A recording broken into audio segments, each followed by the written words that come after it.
Hello അസ്സലാമു അലൈക്കും welcome back to my channel. അപ്പോൾ ഇന്ന് ഞാനൊരു ഫേസ് പാക്ക് ആയിട്ടാണ് വന്നിരിക്കുന്നത്. അപ്പോൾ എല്ലാവർക്കും ഉണ്ടാവില്ലേ സ്കിൻ ഡാമേജ് പ്രശ്നങ്ങൾ, skin tan, pigmentation, dark spots. അപ്പോൾ അതിനെല്ലാത്തിനും വേണ്ടിയിട്ടുള്ള സൊല്യൂഷൻ ആയിട്ടാണ് വന്നിരിക്കുന്നത്. അപ്പോൾ ഞാൻ അങ്ങനെ ആലോചിച്ചിരിക്കുന്നത് നിങ്ങളുടെ മുന്നിൽ ഷെയർ ചെയ്യാം. അപ്പോൾ ഫസ്റ്റ് നമുക്ക് വേണ്ടത് ബേസനാണ്. ബേസൻ പറഞ്ഞാൽ കടലമാവ്. കടലമാവിൻ്റെ ബെനിഫിറ്റ്സ് അറിയാലോ. സ്കിൻ ബ്രൈറ്റനിങ്, പിന്നെ ടാൻ റിമൂവിങ്, സെലിബ്രിറ്റീസ് വരെ ഇത് യൂസ് ചെയ്യും. അടുത്തത് നമുക്ക് വേണ്ട beetroot juice. Beetroot juice skin നമ്മളെ ബ്രൈറ്റനിങ് ആക്കും, പിന്നെ ഹൈഡ്രേഷൻ ആക്കി വെക്കും, ആൻറ്റി ഏജിങ് ഒക്കെ കുറക്കും. അപ്പോൾ അതിനൊക്കെ വേണ്ടിയിട്ടുള്ളൊരു സൊല്യൂഷനാണിത്. അപ്പോൾ ബീട്രൂട്ട് ജ്യൂസ് എടുത്തിട്ടുണ്ട് കുറച്ച്. അതിനുശേഷം ഹണി വേണം. ഹണി നമ്മളെ സ്കിന്ന് നല്ല മോയ്സ്ചറൈസർ ആക്കി വെക്കും. ഇന്നെപ്പോലെ ഡ്രൈ സ്കിന്നുള്ളവർ ഹണി യൂസ് ചെയ്താൽ നല്ല അടിപൊളിയാണ്, മോയ്സ്ചറൈസർ ആക്കി വെക്കും കേട്ടോ. അപ്പോൾ എല്ലാം കൂടി നന്നായിട്ട് മിക്സ് ചെയ്തെടുക്കാം. നന്നായിട്ട് മിക്സ് ചെയ്യുക, നല്ല ഒരു പേസ്റ്റ് രൂപത്തിൽ എടുക്കുക. നന്നായിട്ട് മിക്സ് ചെയ്തെടുത്തിട്ടുണ്ട്.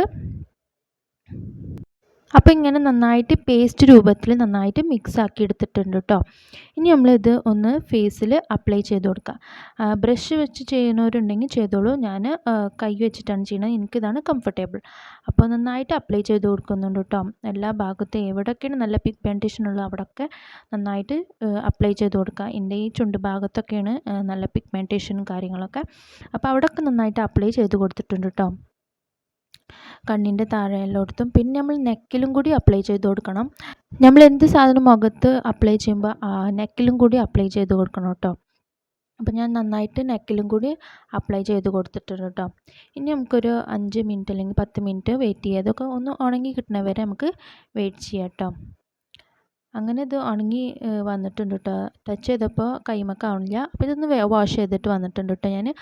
അപ്പോൾ ഇതാണ് റിസൾട്ട്. നിങ്ങൾക്ക് കാണുമ്പോൾ തന്നെ മനസ്സിലാവുണ്ടാവും. ആദ്യത്തെ ഫോട്ടോ പിന്നെ ഇപ്പോഴത്തെ ഫോട്ടോ കൂടി നോക്കി നോക്കുക, അപ്പോൾ തന്നെ നിങ്ങൾക്ക് മനസ്സിലാവും. അപ്പോൾ ഇതെന്തായാലും ട്രൈ ചെയ്തോ, നല്ല അടിപൊളി റിസൾട്ടായി കിട്ടും. പിന്നെ ആഴ്ചയിൽ 2 വട്ടം ഇതെന്തായാലും ട്രൈ ചെയ്യണം. ഒറ്റയടിക്ക് ഒന്നും വെളുത്തിട്ട് പാറൊന്നുമില്ല. എന്തായാലും ഇത് ആഴ്ചയിലൊക്കെ ട്രൈ ചെയ്താലാണ് നല്ല റിസൾട്ട് കിട്ടുള്ളൂ. നിങ്ങളിത് ട്രൈ ചെയ്യാട്ടോ, എന്നിട്ട് ഫീഡ്ബാക്ക് അറിയിക്കാം. അപ്പോൾ നിങ്ങൾക്ക് ഇഷ്ടപ്പെട്ടെങ്കിൽ പ്ലീസ് ലൈക്ക് ചെയ്യുക, ഷെയർ ചെയ്യുക, സബ്സ്ക്രൈബ് ചെയ്യാനും മറക്കാതെ. അപ്പോൾ അടുത്ത വീഡിയോ ആയിട്ട് കൊണ്ടും കാണാൻ. Bye bye.